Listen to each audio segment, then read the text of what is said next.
Helicopter থেকে গুলি করলো, ব্লক রেড দিয়ে তুলে নিয়ে গেল, জাতিসংঘের রিপোর্ট আসলো, এর চাইতে বড় আন্তর্জাতিক প্রমাণ আর কি হইতে পারে? তাও ওদের লজ্জা নাই, বিন্দু মাত্র অনুশোচনা নাই, আবার উল্টে আমাদেরকে বলে লজ্জা নাই। কেমন জাউরার জাউরা দেখেন। এইসব জাউরাদের জন্য গণতান্ত্রিক অধিকার চায় আবার অনেকে।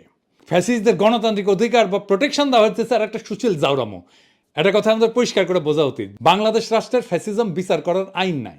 গণতন্ত্র সুশীলতা দিয়া আপনি ফ্যাসিজম ডিল করতে গেলে আপনি পরাজিত। আপনি ফ্যাসিজম ডিল করতে গেলে আপনি পরাজিত হবেন, লিখে রাখেন। আপনি মরিছেন ফ্যাসিস্টের সাথে সুশীলতা করতে গেলে মরিছেন। আমলি কি সেটা আপনারা দেখা, এটা ছোট ক্লিপ দেয়া।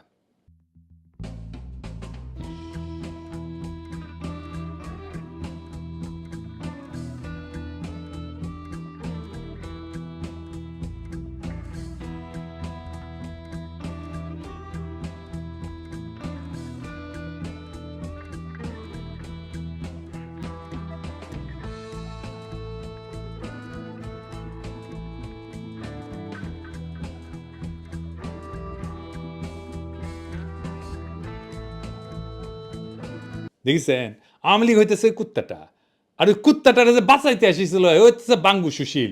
মারা খাবি ওই, আওয়ামী লীগের হাতেই মারা খাবি ওই। একজন ফ্যাসিস্ট নেতা কি গণতন্ত্রে বিশ্বাস করে? বাক স্বাধীনতায় আস্থা রাখে না রাখে?